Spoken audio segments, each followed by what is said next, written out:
Bonjour et bienvenue. Avant de commencer, n'oubliez pas de vous abonner à la chaîne et d'activer les notifications pour ne manquer aucune histoire macabre et mystérieuse. Si vous regardez depuis, indiquez votre ville-pays. Imaginez que les grilles de fer du manoir de la Croix se dressent à vos côtés, gardiennes de secrets séculaires, prêtes à mettre votre courage à l'épreuve. Préparez-vous à pénétrer dans un monde d'ombre, d'énigmes et de pactes ancestraux, où chaque couloir recèle des histoires défiant toute logique. Le vent glacial de la nuit s'infiltrait par les interstices des grilles de fer qui isolaient le manoir de la Croix du reste du petit village français. La maison, avec ses hautes tours et ses fenêtres étroites, ressemblait davantage à une forteresse qu'à une demeure, et ses murs de pierre gardaient des secrets que personne n'osait imaginer. Henri de la Croix, le patriarche, descendait le couloir principal, ses pas résonnant dans le hall silencieux. Le bruit métallique de ses bottes sur le vieux sol semblait annoncer un événement imminent. À 52 ans, Henri était un homme à la présence imposante, aux yeux sombres et pénétrants, dont la détermination frôlait souvent l'obstination. Son épouse, Madeleine, femme au visage toujours serein, dissimulait derrière son calme une angoisse sourde, comme si elle pressentait une ombre planer sur sa famille. Leurs enfants, Antoine et Clémence, vivaient chacun dans leur propre monde. Antoine, 19 ans, passait des heures dans les écuries, observant le comportement des chevaux et évitant autant que possible le manoir. Clémence, 16 ans, restait recluse dans sa chambre, absorbée par de vieux livres et d'obscurs dessins qui semblaient annoncer des événements qu'elle ne comprenait même pas. La vie quotidienne de la famille était rythmée par des routines rigides, mais une tension invisible planait sur eux. La présence des Delacroix semblait repousser les curieux. Les voisins s'approchaient rarement, et lorsqu'ils le faisaient, ils se retiraient aussitôt devant le regard froid d'Henri. Des rumeurs circulaient sur d'anciens résidents mystérieusement disparus, mais personne ne pouvait rien prouver. Le manoir lui-même semblait respirer une vie propre, craquant et soupirant sous les vents nocturnes, comme s'il tentait de raconter son histoire sans mots. Une nuit, Henri reçut une lettre anonyme, soigneusement scellée à la cire rouge. L'enveloppe ne contenait qu'une seule phrase. « Ce qui se cache derrière ces portes ne restera pas longtemps silencieux. » Le patriarche la lut et un frisson le parcourut. Malgré son apparente fermeté, Henri comprit que cet avertissement n'était pas une simple plaisanterie d'un villageois désœuvré. Quelque chose allait se produire, et il savait qu'il ne pourrait protéger sa famille uniquement par des ordres et des règles. Pendant ce temps, dans le village, les habitants chuchotaient à propos d'étranges bruits provenant du manoir aux aurores. Des lumières apparaissant et disparaissant, des ombres filant devant les fenêtres et une odeur inexplicable qui s'infiltrait parfois par les grilles renforçait l'atmosphère de mystère. Certains prétendaient avoir aperçu des silhouettes les observant du haut des tours du manoir, mais personne ne pouvait le confirmer. La tension n'affectait pas seulement la famille de la Croix. Le village tout entier semblait ressentir le poids de cette demeure, comme si la présence de la famille était un nœud retenant prisonnier le temps et les secrets dans un espace indéfini. Henri, conscient des implications de la lettre, entreprit discrètement son enquête. Chaque couloir du manoir révélait des détails oubliés, des portes verrouillées depuis des décennies, des pièces abandonnées aux meubles couverts de poussière et de vieux portraits qui semblaient suivre les visiteurs d'un regard accusateur. Il comprit que le manoir n'était pas qu'une simple maison, c'était un véritable dépôt de souvenirs, de ressentiments et d'horreurs inavouées. Chaque objet, chaque tableau, chaque lame de parquet qui grinçait portait en elle une histoire qu'il ne comprenait pas encore pleinement. En observant le comportement de son mari, Madeleine éprouva un mélange de peur et de résignation. Elle comprit que les grilles de fer n'étaient pas seulement une barrière physique, mais aussi symbolique. Elles séparaient la famille du monde extérieur et, peut-être, du destin lui-même. Antoine, curieux et courageux, commença à explorer les limites de la propriété la nuit, réalisant que tout n'était pas visible au premier coup d'œil et que les grilles dissimulaient bien plus que le jardin ou les écuries. Elles cachaient des secrets enfouis dans la terre et les murs de pierre froide.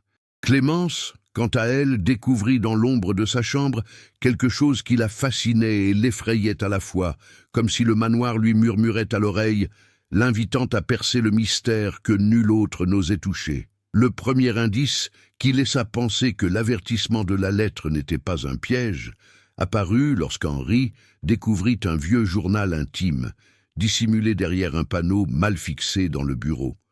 Les pages, jaunies par le temps, relataient d'étranges événements, des visiteurs inattendus qui semblaient connaître les moindres détails de la vie familiale et des disparitions jamais élucidées. Chaque ligne qu'il lisait faisait battre le cœur d'Henri plus fort, non par peur d'être découvert, mais par la certitude que la vérité serait plus terrifiante que toutes les rumeurs qui circulaient au village. Cette nuit-là, le vent souffla plus fort, et le manoir sembla s'animer, craquant et grinçant, comme pour avertir la famille. Henri, déterminé à protéger les siens, décida qu'il ne pouvait plus ignorer ce qui se cachait derrière les grilles de fer. Quelque chose d'ancien, d'implacable, attendant patiemment le moment propice pour se révéler. Que leur réservait donc l'avenir? Le silence qui régnait dans les couloirs du manoir promettait de répondre, mais seulement à ceux qui étaient prêts à affronter la vérité sans reculer. Le manoir de la Croix se dressait tel un gardien silencieux de l'histoire locale. Bâti au XVIIIe siècle, ses murs de pierre portaient les marques du temps, de profondes fissures, du lierre grimpant le long des tours et le goutte-à-goutte incessant de la pluie sur les toits d'ardoise. Chaque pièce recelait des meubles anciens, des tapisseries défraîchies et des portraits d'ancêtres qui semblaient veiller sur quiconque osait s'aventurer dans les couloirs. Ce n'était pas seulement une demeure, mais une véritable archive vivante de générations, chaque détail racontant une histoire que les villageois ne faisaient qu'entrevoir. Henri de la Croix, aussi respecté que craint, nourrissait une obsession silencieuse. Préserver l'héritage familial à tout prix. Pour lui, les grilles de fer n'étaient pas qu'une simple protection, mais le symbole de son contrôle sur le destin de ses enfants et sur l'héritage lui-même. Ce besoin de domination engendrait des tensions constantes dans ses relations, notamment avec Antoine, dont l'esprit libre se heurtait à la rigidité paternelle. Chaque dispute entre les deux hommes laissait des traces de ressentiment, jamais exprimée ouvertement en public. Madeleine, quant à elle, exerçait une influence subtile sur la famille. Elle connaissait chaque nuance du tempérament d'Henri et savait apaiser les tensions avant qu'elles ne dégénèrent en conflits ouverts. Mais derrière sa sérénité se cachaient la peur et la frustration. Elle était consciente que, malgré tous ses efforts, des forces échappaient même au contrôle du patriarche. La nuit, en arpentant les couloirs obscurs, elle se demandait souvent si le manoir était vivant d'une manière que personne, pas même Henri, ne pouvait pleinement comprendre. Les enfants de la Croix reflétaient les contradictions de la famille. Antoine, attentif aux moindres détails de la propriété, remarquait d'étranges phénomènes, des portes qui grinçaient sans vent, des lumières qui vacillaient à des moments précis et des signes que quelqu'un ou quelque chose l'observait. Son esprit curieux se heurtait à la prudence de son père, créant une tension silencieuse qui imprégnait chacun de ses pas. Clémence, quant à elle, était fascinée par l'occulte, passant des heures dans les vieilles bibliothèques du village, à étudier le folklore local et les archives historiques de la région. Ses dessins, souvent troublants, révélaient des présages que même les adultes ne comprenaient pas. Le village voisin, bien que petit, n'était pas indifférent à la présence de la famille de la Croix. Des histoires de disparitions mystérieuses, de lueurs fantomatiques dans les tours du manoir et de bruits étranges provenant des grilles circulaient parmi les villageois.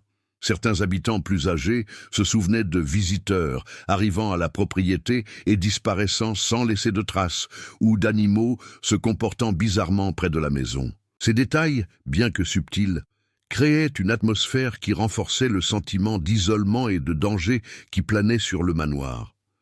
Henri découvrit que l'histoire de sa famille était bien plus intimement liée au village qu'il ne l'avait jamais imaginé. Des documents anciens révélaient des alliances, des conflits et des secrets qui s'étendaient sur plusieurs générations. Chaque décision prise par les Delacroix avait des répercussions historiques, et les grilles de fer représentaient, en un sens, non seulement une protection physique, mais aussi une tentative de préserver ces histoires des regards indiscrets. Madeleine portait elle aussi des secrets qui influençaient ses choix. Elle connaissait des détails de l'histoire familiale qu'Henri préférait ignorer, mais elle savait que trop en révéler risquait de tout faire basculer. Son équilibre subtil entre la protection de sa famille et la préservation de sa santé mentale était une force tranquille qui permettait au manoir de continuer à fonctionner malgré le poids du passé qui pesait sur chaque couloir et chaque pièce. L'architecture du manoir, de ses jardins et de ses serres n'était pas purement décorative. Chaque passage, chaque tour, chaque pièce recelait des détails qui pourraient s'avérer essentiels à la résolution des mystères à venir. Henri comprenait que la compréhension des lieux n'était pas un simple exercice de curiosité, mais une nécessité stratégique. La maison recelait des indices, des symboles et des pièges laissés par le passé familial. Alors que la nuit tombait sur le village, le manoir semblait veiller, silencieux et vigilant. Le sentiment que le passé n'était pas vraiment mort s'intensifiait à chaque instant. Antoine et Clémence, malgré leurs différences, partageaient la même prémonition. Quelque chose allait surgir de l'ombre des grilles de fer, quelque chose qui changerait à jamais la vie de la famille Delacroix et peut-être celle de tout le village. Le silence qui régnait dans l'hôtel particulier des Delacroix fut rompu par des événements imprévus. Par un matin gris, Antoine découvrit au grenier de vieilles boîtes couvertes de poussière et de toiles d'araignée. Chaque boîte contenait des documents, des lettres et des objets qui semblaient avoir été délibérément dissimulés. Des actes de transactions douteuses, des photos de visiteurs étranges et des effets personnels d'ancêtres mystérieusement disparus. Au contact d'un médaillon ancien, un frisson lui parcourut l'échine, comme si une présence l'observait. Pendant qu'Antoine menait discrètement son enquête, Clémence commença à remarquer des changements dans le manoir durant la nuit. Des portes, auparavant verrouillées, s'entr'ouvraient. De faibles chuchotements résonnaient dans les couloirs et des ombres se déplaçaient d'elles-mêmes. Chaque phénomène semblait défier toute logique, et malgré ses efforts pour rationaliser, le sentiment qu'une présence ancienne et dangereuse planait sur le manoir était inévitable. Elle se mit à dessiner des plans détaillés du manoir, y notant chaque anomalie, comme si elle tentait de déchiffrer un langage secret que le lieu lui-même utilisait pour communiquer. Henri, de son côté, commençait à sentir que la stabilité familiale était menacée.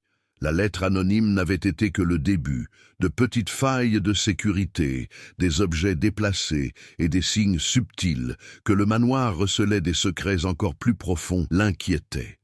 Chaque décision prise pour protéger la famille lui paraissait insuffisante face à la force invisible qui hantait la propriété. Il intensifia la surveillance, ordonna de renforcer les clôtures, de vérifier les systèmes d'alarme et de signaler immédiatement tout mouvement suspect dans la villa. Mais Henri savait que les mesures matérielles ne suffiraient pas à affronter quelque chose qui dépassait le contrôle humain. Le conflit s'intensifia lorsqu'Antoine confronta son père. Dans un moment de tension à la bibliothèque, il insista sur la nécessité d'enquêter sur les secrets du manoir, affirmant que le silence imposé par Henri ne faisait que retarder la révélation de la vérité. Henri, furieux, le réprimanda sévèrement, lui rappelant l'héritage familial et le danger de déterrer un passé qui devait rester enfoui. La dispute ne s'arrêta pas aux mots. Leurs regards trahirent une lutte silencieuse, une tension palpable dans chaque geste, chaque respiration retenue. Clémence, sans soutien explicite, commença à agir seule. Une nuit, elle descendit à la cave du manoir et découvrit d'anciennes inscriptions sur les murs, des symboles qui semblaient mêler des éléments du folklore français à des rituels familiaux oubliés. Parmi eux, des marques indiquaient un pacte ancien, impliquant peut-être des visiteurs du village et des décisions ayant entraîné des disparitions inexpliquées. Prenant conscience de la gravité de la situation, elle courut avertir Henri et Antoine, mais se heurta à leur résistance et à leur incrédulité. Pour les adultes, cela pouvait encore être une coïncidence. Pour Clémence, c'était la confirmation que le danger était plus proche qu'il ne l'imaginait. Alors que la tension montait au sein du manoir, les signes extérieurs s'intensifiaient également. Le village signalait d'étranges bruits provenant de la propriété. Des portes qui claquaient violemment, des lumières qui clignotaient de façon inexpliquée et des hurlements d'animaux sauvages étrangers à la région. Les habitants commencèrent à éviter les environs et les rumeurs concernant le mal qui hantait les grises de fer se répandirent rapidement.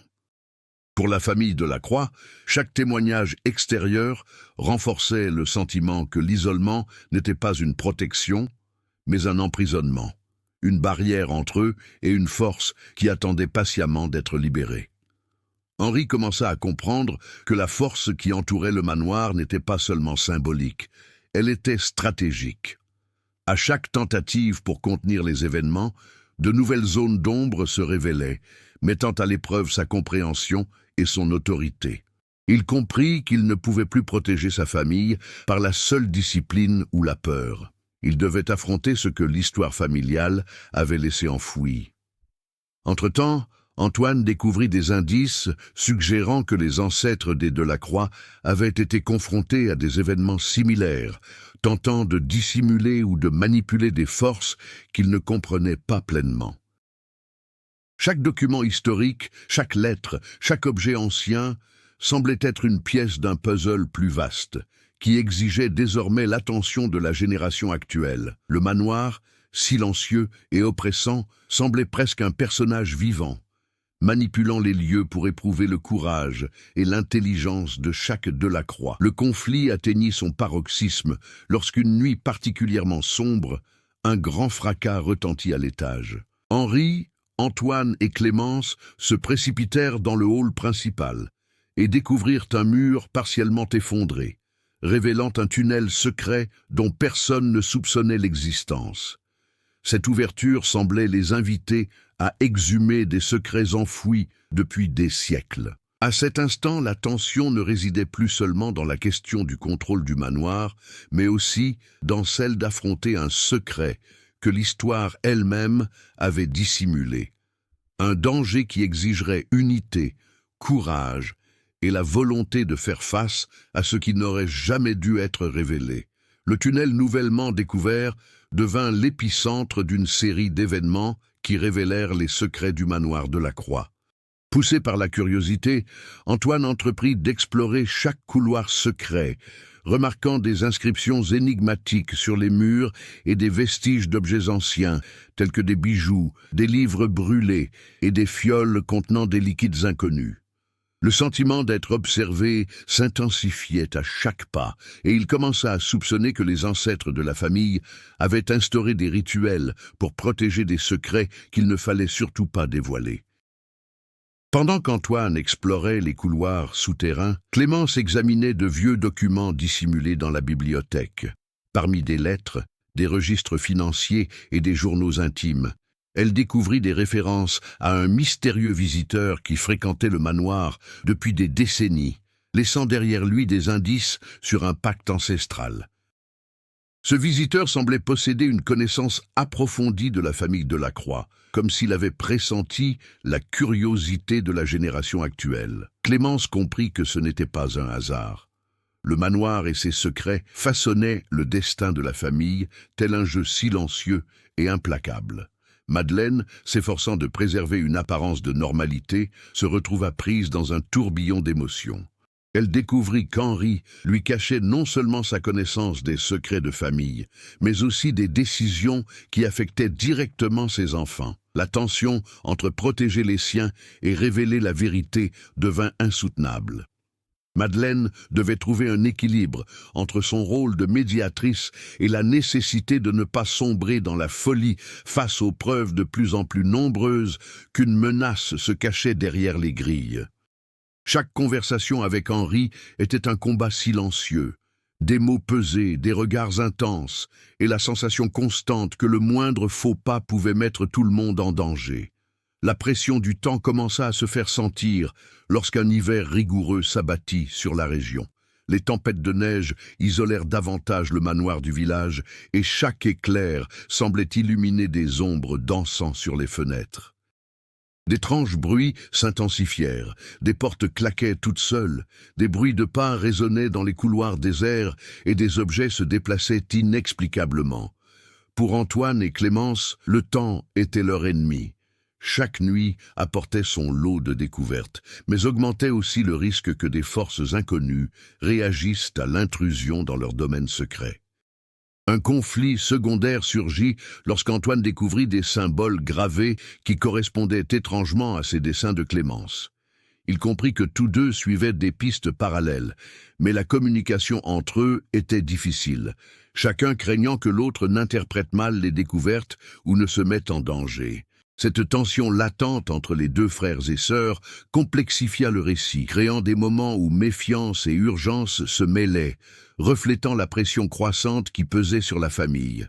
Henri, réalisant que le contrôle absolu qu'il exerçait sur la famille ne suffisait plus, entreprit de rechercher des alliés extérieurs, des personnes de confiance au village qui pourraient l'aider à interpréter les découvertes sans révéler de secrets vitaux. Cependant, la présence d'étrangers introduisait de nouveaux risques. Chacun pouvait cacher des intentions inavouables ou ignorer les dangers qui menaçaient le manoir. Cette intrigue de confiance et de trahison renforçait le sentiment d'emprisonnement de la famille, tant physiquement que psychologiquement. La complexité s'accrut lorsque Clémence découvrit que certaines inscriptions sur les parois du tunnel indiquaient des lieux précis du village, liés à des événements familiaux passés. Cela laissait supposer que les secrets ne se limitaient pas au manoir, mais s'étendaient à toute la région, reliant événements historiques, rituels et disparitions inexpliquées. Dès lors, le récit s'étendait, unissant passé et présent, intérieur et extérieur du manoir, et faisant de chaque découverte une pièce essentielle à la compréhension de l'énigme qui entoure la famille Delacroix. Tandis que la famille se débattait avec les intrigues internes, les signes extérieurs continuaient de s'accumuler. Les voisins rapportaient des apparitions et des bruits inexplicables, renforçant l'isolement de la propriété. La tension temporelle s'intensifiait. Chaque nuit prolongée était une course contre des forces qui semblaient connaître le moindre de leurs mouvements. Les intrigues de découverte, de mystères et de relations familiales s'entremêlaient, tissant une toile d'événements qui transformait le manoir en un labyrinthe psychologique et physique où chaque action entraînait des conséquences imprévisibles. Finalement, la conjugaison des pressions internes, des mystères historiques et des forces extérieures commença à façonner la conscience de chaque Delacroix. Antoine et Clémence durent unir leurs forces, Madeleine se confronter à Henri, et Henri admettre qu'un contrôle absolu ne saurait empêcher le passé et les forces occultes d'influencer le destin familial. Chaque intrigue secondaire, savamment imbriquée, contribua à l'escalade du conflit central, préparant le terrain pour le tournant décisif qui allait bouleverser le cours du récit. C'était une nuit noire, la lune éclairant à peine les contours de l'hôtel particulier de la Croix. Antoine et Clémence exploraient le tunnel secret, guidés par les inscriptions murales, lorsqu'ils entendirent un crépitement provenant d'une des plus anciennes pièces de l'hôtel particulier. L'écho résonna dans le couloir souterrain, rendant l'air froid encore plus pesant. Quelque chose allait être révélé, quelque chose qui changerait à jamais le destin de la famille. En montant à l'étage principal, ils trouvèrent Henri dans le hall, visiblement troublé. Il tenait un vieux journal intime qui n'aurait jamais dû être ouvert, ayant appartenu à un ancêtre dont l'existence était considérée par beaucoup comme insignifiante. Ce journal décrivait des rituels et des pactes conclus par des générations de Delacroix, impliquant des visiteurs mystérieux, des disparitions et des promesses défiant toute logique et toute morale. Chaque page lue faisait s'emballer le cœur d'Henri, car elle révélait que les événements récents n'étaient pas de simples coïncidences. Le manoir était actif, réagissant à la curiosité des héritiers. Tandis qu'Henri tentait de déchiffrer le journal, Clémence remarqua une présence étrange dans le couloir, une ombre qui n'appartenait à personne dans la famille, se mouvant d'une manière presque humaine, mais avec une fluidité surnaturelle. Antoine essaya de la suivre, mais l'ombre disparut entre les murs, ne laissant derrière elle qu'un symbole gravé dans la pierre, un emblème inconnu, mais qui se répétait à plusieurs reprises dans le manoir. le sentiment qu'une force ancienne, consciente et malveillante, observait chacun des faits et gestes de la famille devint impossible à ignorer. Le tournant décisif survint lorsqu'une vieille lettre découverte dans le journal révéla une vérité macabre. Henri n'était pas seulement le patriarche de la famille, mais l'incarnation même d'un héritage maudit. Ses ancêtres avaient conclu des pactes transmettant de génération en génération la responsabilité de préserver d'anciens secrets, et la violation de ces accords entraînait des conséquences fatales.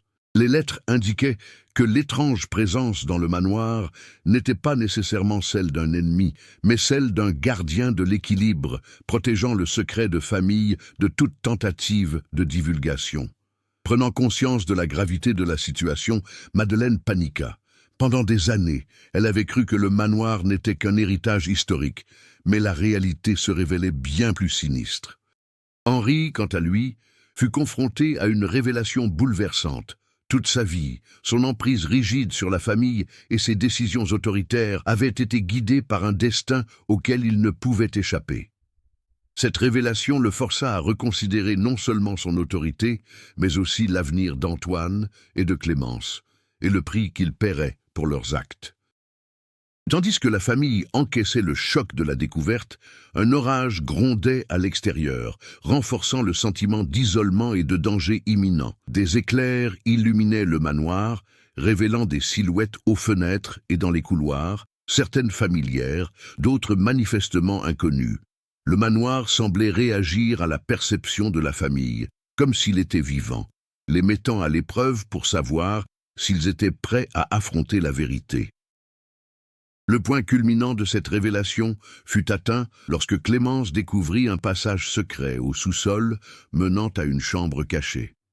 À l'intérieur, des objets issus d'anciens rituels, des photographies de visiteurs disparus et des inscriptions révélant que les pactes ancestraux avaient été violés à plusieurs reprises. La chambre fonctionnait comme un épicentre d'énergie. Chaque objet semblait vibrer d'une présence dépassant l'entendement humain. C'était à la fois un avertissement et une invitation, affronter cet héritage ou en être consumé. Henri, Antoine et Clémence comprirent qu'ils ne pouvaient plus agir comme avant. Le manoir, les grilles de fer et les secrets ancestraux exigeaient une action décisive. Le tournant n'était pas seulement une révélation, mais un appel à la responsabilité. Pour protéger leur famille, ils allaient devoir affronter des forces qui dépassaient le physique, l'historique et l'émotionnel. À la fin de la nuit, la tension était devenue insoutenable. Chaque membre de la famille savait que ses décisions futures détermineraient non seulement le présent, mais aussi l'avenir de tous les Delacroix. La révélation d'anciens pactes, la présence de l'ombre et les signes du manoir transformèrent ce qui semblait n'être qu'un mystère historique en une lutte acharnée contre l'héritage maudit des générations passées. Ce qui n'était au départ qu'une curiosité était devenu une affaire urgente. Il n'y avait plus de retour en arrière possible. Le manoir avait choisi son moment pour se dévoiler entièrement. Et la famille Delacroix devait désormais agir pour survivre, ou disparaître avec les secrets qu'elle avait gardés pendant des siècles. Après la révélation des pactes ancestraux et l'apparition de l'ombre, l'hôtel particulier des Delacroix sembla métamorphosé. Chaque couloir semblait désormais empreint d'un poids palpable. Chaque ombre paraissait plus dense, plus consciente. Henri, qui jusque-là s'était efforcé de maîtriser la situation, comprit que son autorité était sérieusement ébranlée. La responsabilité des secrets de famille ne reposait plus uniquement sur ses épaules. Antoine et Clémence étaient impliqués, et chacun de leurs actes pouvait avoir des conséquences irréversibles. Henri se mit à surveiller sa famille de près, mais il comprit que la discipline et la peur n'avaient plus le même effet. Antoine, impulsif et courageux, décida d'explorer à nouveau le tunnel secret, cette fois avec une détermination accrue. Il ne pouvait ignorer sa découverte. Le manoir, les grilles de fer et les signes laissés par ses ancêtres exigeaient des réponses. Chacun de ses pas était calculé, mais aussi risqué, car la moindre imprudence pouvait activer des forces qu'il ne comprenait pas encore. Clémence, quant à elle, se sentit irrésistiblement attirée par la chambre secrète.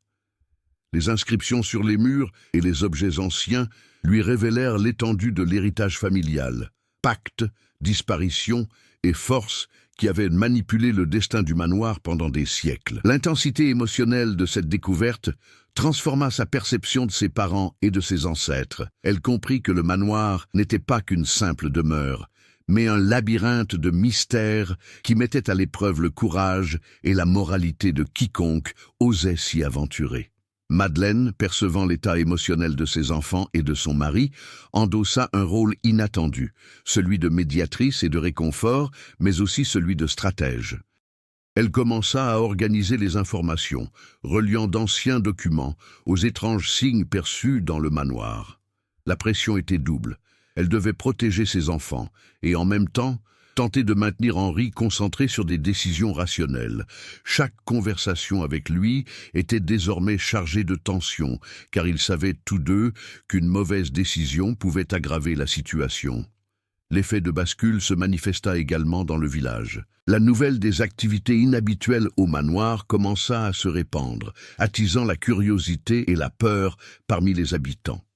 Certains évitèrent la route menant à la propriété, tandis que d'autres observaient de loin, tentant de comprendre ces phénomènes étranges qui semblaient défier toute explication rationnelle. La présence de la famille et du manoir devint synonyme de mystère et de danger, renforçant l'isolement physique et psychologique que ressentait déjà la famille Delacroix. Au sein de la famille, la dynamique changea profondément. Henri, habitué aux décisions autoritaires, dut écouter ses enfants et prendre en compte leurs interprétations des symboles, des documents et des objets anciens. Antoine apporta de nouvelles perspectives, alliant courage et esprit d'investigation, tandis que Clémence interprétait des signes et des schémas qui échappaient à la logique conventionnelle. Madeleine, véritable lien émotionnel, rassembla les pièces du puzzle et permit d'élaborer une stratégie d'action, non seulement pour survivre, mais aussi pour affronter le sombre héritage du manoir. Les conséquences se manifestèrent également par un sentiment d'urgence accru. Chaque nuit devenait une épreuve, portes qui grinçaient, ombres qui se déplaçaient inexplicablement, objets qui bougeaient. Le manoir semblait mettre la famille Delacroix à l'épreuve, exigeant d'elle qu'elle apprenne rapidement à interpréter les signes et à prendre des décisions ensemble. Le sentiment que le temps pressait augmentait la tension, transformant chaque exploration en un risque calculé. L'impact psychologique était indéniable. Henri éprouvait culpabilité et angoisse, conscient que sa rigidité et sa volonté de contrôle absolu avaient contribué à l'intensité avec laquelle la famille se confrontait aux secrets du manoir. Antoine, partagé entre peur et adrénaline, devait jongler entre curiosité et le risque constant de libérer des forces inconnues. Clémence était partagée entre fascination et terreur, tandis que Madeleine s'efforçait de préserver la cohésion familiale, veillant à ce que la peur ne se mue pas en désespoir. Finalement, la famille comprit que la révélation de ce tournant décisif n'était pas un simple obstacle, mais une opportunité. La tension et le danger exigeaient coopération, courage et intelligence émotionnelle. Chaque décision aurait des répercussions non seulement sur le présent, mais aussi sur la manière dont l'héritage de l'hôtel particulier Delacroix serait abordé et, peut-être, résolu. L'hôtel particulier n'était plus seulement une demeure. C'était un terrain d'épreuve, où chaque Delacroix devait prouver sa capacité à assumer le poids du passé et les forces qui le perpétuaient. L'aube suivante enveloppa les grilles de fer d'un épais brouillard. Le manoir, silencieux et imposant, semblait observer la famille attentivement, comme pour éprouver leur détermination. Henri, Antoine, Clémence et Madeleine savaient qu'ils ne pouvaient plus se cacher. Affronter l'héritage du manoir exigeait courage, stratégie et unité. La rigidité d'Henri commença à s'estomper. Il comprit que l'autorité isolée ne garantirait ni la sécurité ni les réponses. Pour la première fois, il écouta attentivement les idées de ses enfants, reconnaissant que son expérience devait s'allier au courage d'Antoine et à la perspicacité de Clémence. Malgré son jeune âge, Antoine fit preuve d'une maturité remarquable. Il ne se laissait plus paralyser par la peur des ombres ni par l'inconnu. Chaque tunnel exploré, chaque symbole déchiffré aiguisait son sens de l'observation. Grâce à l'aide de Madeleine pour interpréter les motifs anciens et aux connaissances historiques d'Henri sur la famille, Antoine commença à comprendre que le manoir fonctionnait comme un véritable labyrinthe d'épreuves. Chaque porte, chaque couloir, chaque chambre secrète mettait à l'épreuve son courage, son intelligence et son esprit d'équipe. Clémence a elle aussi évolué de façon remarquable. Hantée auparavant par les ombres et les présences mystérieuses, elle a commencé à aborder les phénomènes avec analyse et créativité. Ses dessins, qui n'étaient au départ que des présages, sont devenus des outils de cartographie. Symboles gravés sur les parois du tunnel, motifs d'inscriptions anciennes et marques subtiles sur les objets ont permis à la famille d'anticiper les dangers et d'organiser ses actions. Elle s'est mise à coordonner Antoine, traduisant les signes en stratégies qui minimisaient les risques et maximisaient les découvertes. Madeleine, qui avait auparavant joué le rôle de médiatrice, devint un pilier stratégique. La pression émotionnelle exercée par sa famille l'obligea à développer des qualités de leadership qu'elle ne possédait pas jusque-là. Elle mit au point des méthodes pour consigner les découvertes, cataloguer les objets anciens et interpréter les messages avec logique, sans se laisser submerger par la peur ou l'anxiété. Sa présence apaisa les tensions, permettant à Henri et aux enfants d'agir avec plus de concentration et d'assurance. Les défis du manoir n'étaient cependant pas seulement physiques. La présence de l'ombre et les signes étranges mirent aussi à l'épreuve l'esprit et la force émotionnelle de chaque Delacroix. Des portes qui se fermaient brusquement, des objets qui changèrent de place et des murmures indéchiffrables créèrent une atmosphère de vigilance constante. Henri, Antoine et Clémence apprirent à se faire confiance. La peur ne devait pas les paralyser, il fallait la canaliser comme un avertissement et non comme un obstacle. L'un des signes les plus marquants de leur progression fut la découverte d'une ancienne carte du manoir, annotée de marques indiquant les lieux d'événements passés et de disparitions anciennes. L'interprétation correcte de cette carte exigea de chacun ses compétences individuelles.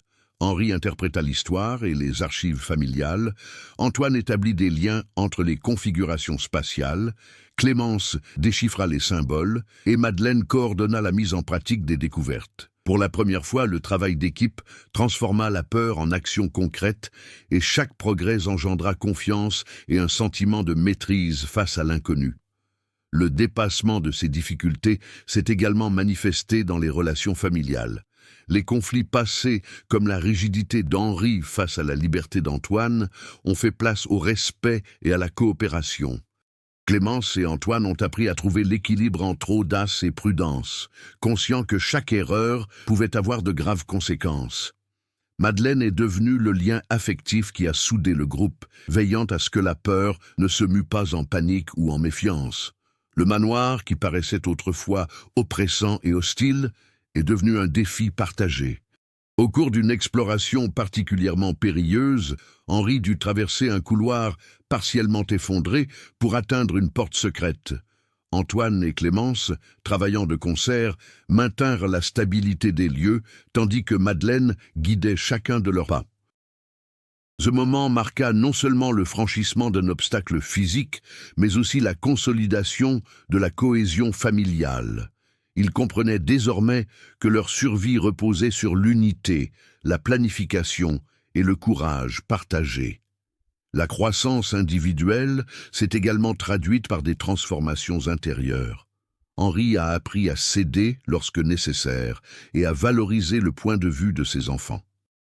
Antoine a transformé sa curiosité et son courage en un leadership concret, tandis que Clémence, d'observatrice craintive, est devenue une interprète des schémas sous-jacents. Madeleine, de protectrice silencieuse, est devenue une stratège et une médiatrice, alliant action et logique. Chacun a évolué de manière visible et cohérente, sans recourir à des dialogues répétitifs ni à des monologues intérieurs. Les changements se sont concrétisés par des actions, des décisions et une collaboration. Au terme de cette période d'épreuves surmontée, la famille Delacroix était prête à aborder l'étape suivante, une confrontation directe avec l'essence même de l'héritage du manoir. Leur unité, les leçons tirées du passé et le courage d'affronter des forces inconnues avaient transformé le manoir en un terrain d'expérimentation fructueux, préparant chacun à l'événement qui approchait, le moment décisif et imprévisible où ils devraient faire face au point culminant de l'histoire. Le manoir Delacroix étant désormais cartographié et les compétences familiales affinées, un sentiment d'urgence s'intensifiait. L'hiver s'accentua et de violentes tempêtes isolèrent davantage la propriété. Chaque rafale de vent semblait résonner dans les couloirs comme un avertissement. Un événement se préparait, un événement qui exigerait un courage immense et des décisions rapides. Antoine et Clémence examinèrent les symboles et les cartes, reliant d'anciens motifs à des zones du manoir qu'ils n'avaient pas encore explorées. Chaque découverte indiquait que le cœur du secret de famille était proche, mais révélait aussi des risques encore plus grands. Henri se concentra sur la protection physique du manoir, renforçant les points faibles et veillant à ce que tous les accès soient surveillés. Cependant, il commença à comprendre que la force brute et la vigilance ne suffiraient pas. Le danger dépassait les barrières physiques. Il était psychologique, historique et surnaturel. Son expérience avec les documents anciens lui permit d'identifier des schémas dans le passé, mais il savait que la moindre erreur pouvait avoir des conséquences menaçant toute la famille. Madeleine assuma un rôle stratégique, coordonnant les efforts de chacun. Elle élabora un plan détaillé, priorisant les explorations les plus risquées et veillant à ce qu'Antoine et Clémence soient prêts à réagir rapidement à toute activité inhabituelle. Son approche alliait logique, connaissances historiques et intuition, des qualités qui devinrent essentielles compte tenu de l'imprévisibilité du manoir. Entre-temps, les grilles de fer, qui n'étaient jusqu'alors que des barrières symboliques, prirent une place prépondérante. Antoine remarqua des signes d'usure inhabituels, des marques récentes que le temps seul ne pouvait expliquer. Quelque chose cherchait à franchir les limites de la propriété, peut-être attiré par l'éveil et l'enquête active de la famille. Chaque détail accentuait la tension. Le manoir semblait vivant, réagissant au mouvement des Delacroix et les incitant à agir avec précision. Clémence, en examinant ses dessins et ses cartes, comprit que les symboles anciens formaient un signal d'avertissement. Certains endroits du manoir servaient de points de confinement, destinés à contenir les forces ancestrales. Toute violation de ces points pouvait déclencher des événements catastrophiques. Cette révélation intensifia le suspense. La montée en puissance jusqu'au dénouement ne reposait plus seulement sur le courage, mais aussi sur la nécessité d'éviter les déclencheurs dangereux qui pourraient compromettre toute la famille. Au-delà de la tension surnaturelle, les pressions internes s'intensifièrent. De petites divergences sur les méthodes et les priorités commencèrent à apparaître, mettant à l'épreuve la coopération jusque-là établie. Henri insistait sur une prudence absolue, tandis qu'Antoine souhaitait agir vite pour percer les secrets. Clémence tentait de jouer les médiatrices, analysant les risques, tandis que Madeleine apaisait les tensions émotionnelles, veillant à ce que les désaccords ne compromettent pas l'efficacité du groupe.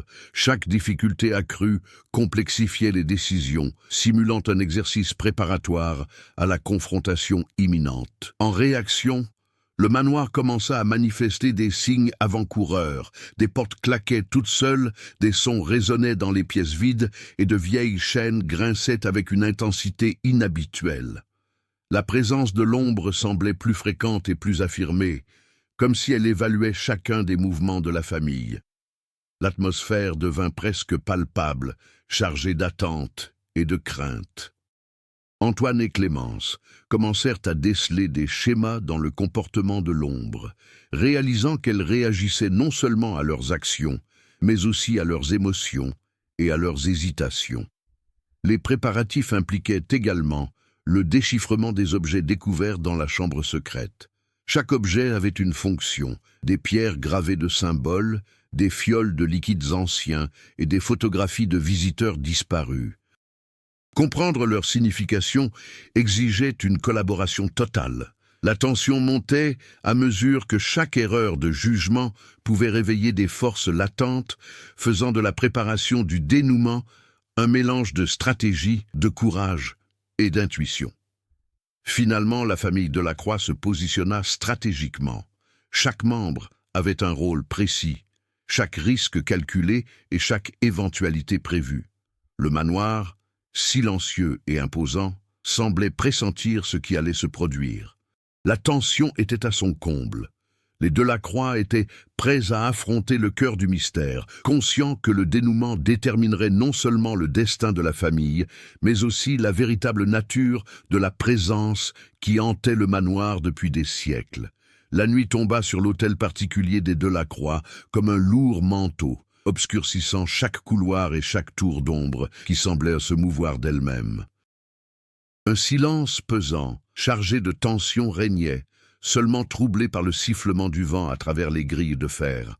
Henri, Antoine, Clémence et Madeleine savaient qu'il n'y avait plus de retour en arrière. Tout allait culminer cette nuit-là, au cœur du secret ancestral qui tenait la famille prisonnière de son propre héritage.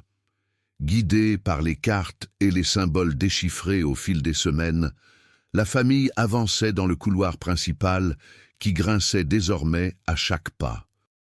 Les murs semblaient palpiter et des murmures inintelligibles emplissaient l'air. L'ombre, omniprésente, avançait devant eux, observant, testant, provoquant. Antoine restait immobile, tenant la lanterne, tandis que Clémence notait chaque symbole et qu'Henri tentait d'interpréter les signes historiques. Madeleine coordonnait chaque geste, veillant à ce que personne ne se précipite. Le point névralgique du manoir, une caméra dissimulée derrière un faux mur, fut enfin révélé. À l'intérieur, un autel ancien couvert de symboles gravés, de fioles antiques et d'objets rituels du XVIIIe siècle vibrait d'énergie. L'atmosphère semblait presque vivante, comme si le manoir lui-même respirait et attendait la réaction des Delacroix. Chaque pas qu'ils faisaient dans la chambre paraissait amplifier la présence invisible qui les observait. Soudain, l'ombre se matérialisa, prenant une forme humaine difforme, un mélange d'ancêtres et de forces inconnues. L'atmosphère devint d'une tension extrême. Des portes claquèrent, des chaînes cliquetèrent, et des éclairs illuminaient des visages crispés. Henri, instinctivement, tenta d'affronter cette présence, mais comprit que ni l'autorité ni la force physique ne pouvaient la vaincre. Seule la compréhension, le courage et la coopération étaient nécessaires. Antoine fit le premier pas. Il s'approcha de l'autel, suivant les symboles tracés par Clémence, et commença à reconstituer des motifs qui semblaient avoir été perturbés par d'anciens pactes. Chacun de ces gestes provoquait une réaction. Les objets bougeaient, les ombres s'estompaient, et l'air paraissait plus dense, chargé d'une énergie ancestrale. Clémence guidait ses mouvements, décrivant les symboles et les séquences à accomplir pour rétablir l'équilibre. Madeleine, forte des connaissances historiques d'Henri, interpréta les inscriptions qui révélaient les risques. La moindre erreur risquait de plonger le manoir dans un chaos sans fin. Elle dirigea chaque action, empêchant les tensions de dégénérer en catastrophe. La famille, unie et solidaire, mit à profit ses compétences respectives pour transformer la peur en stratégie. Le retournement de situation inattendue survint lorsque l'ombre, au lieu d'attaquer, révéla son dessein. Elle n'était pas un ennemi, mais la gardienne de l'héritage. Elle semblait mettre à l'épreuve le courage, la loyauté et la capacité de comprendre les erreurs du passé. Le véritable défi était de rétablir l'équilibre, non de vaincre une force invisible. Henri comprit que toute la rigidité et le contrôle qu'il avait exercés étaient mis à l'épreuve, et que seule l'unité familiale permettrait de surmonter cette épreuve. La tension atteignit son paroxysme lorsqu'Antoine, suivant les instructions de Clémence, repositionna des fioles anciennes, tandis qu'Henri récitait les noms des ancêtres mentionnés dans les journaux et que Madeleine achevait la séquence de symboles sur l'autel.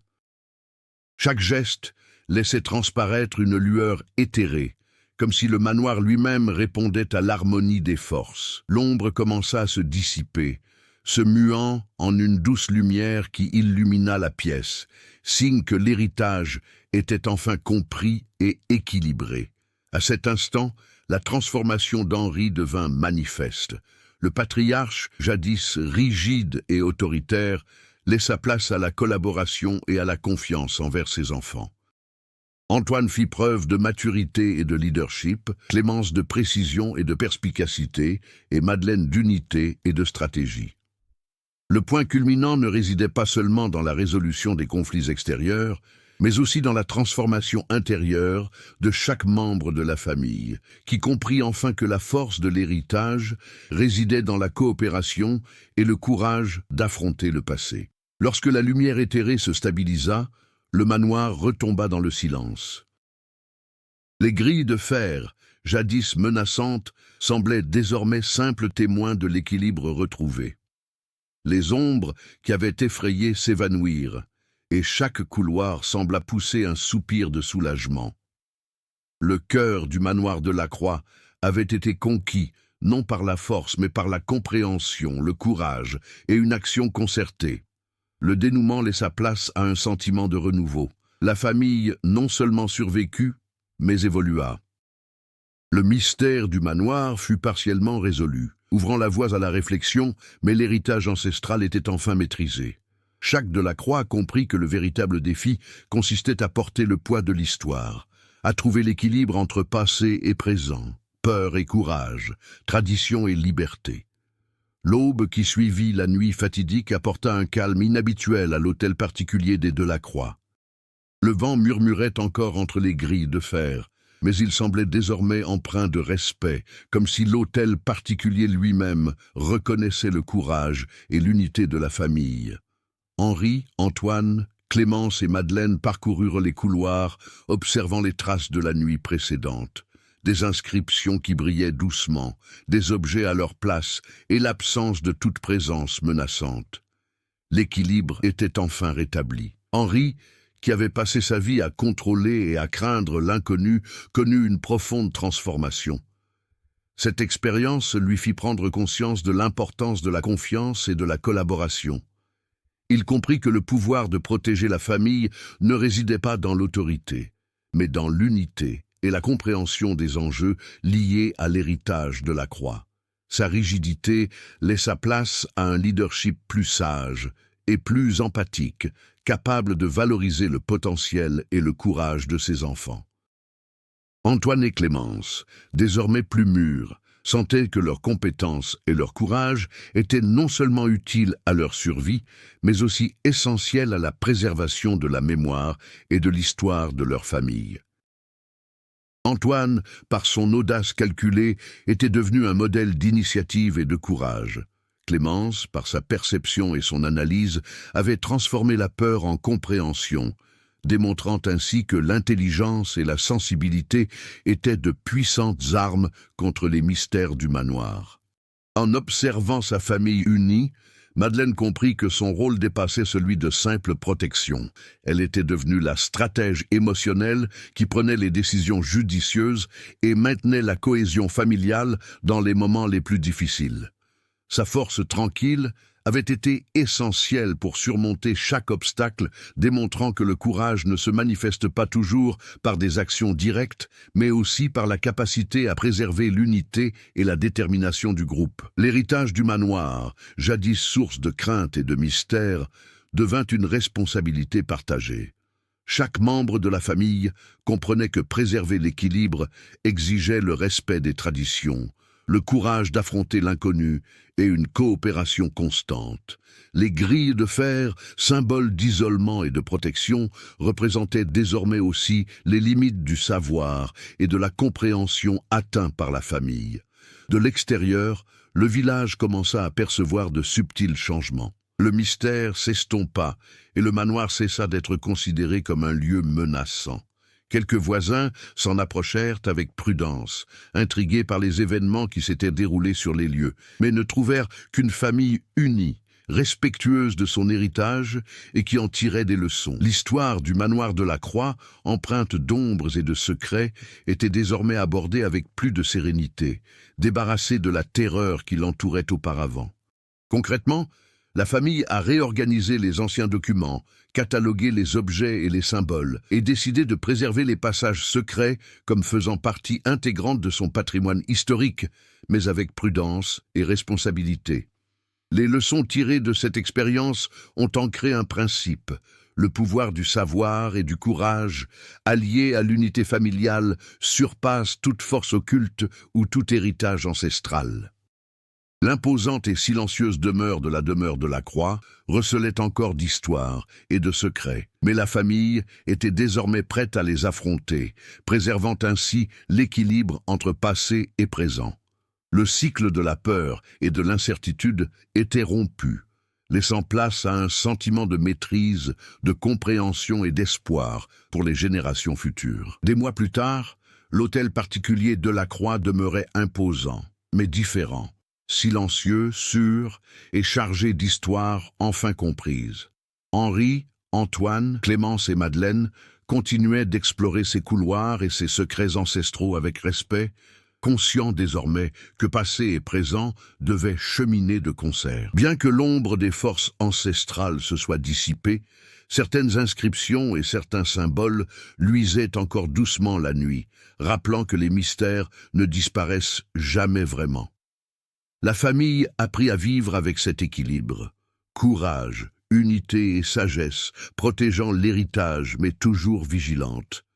L'hôtel particulier respirait avec eux, témoins silencieux de leur apprentissage et de leur survie. Si les secrets du manoir de la Croix vous ont surpris, imaginez le nombre de mystères encore à percer dans les histoires cachées du monde entier.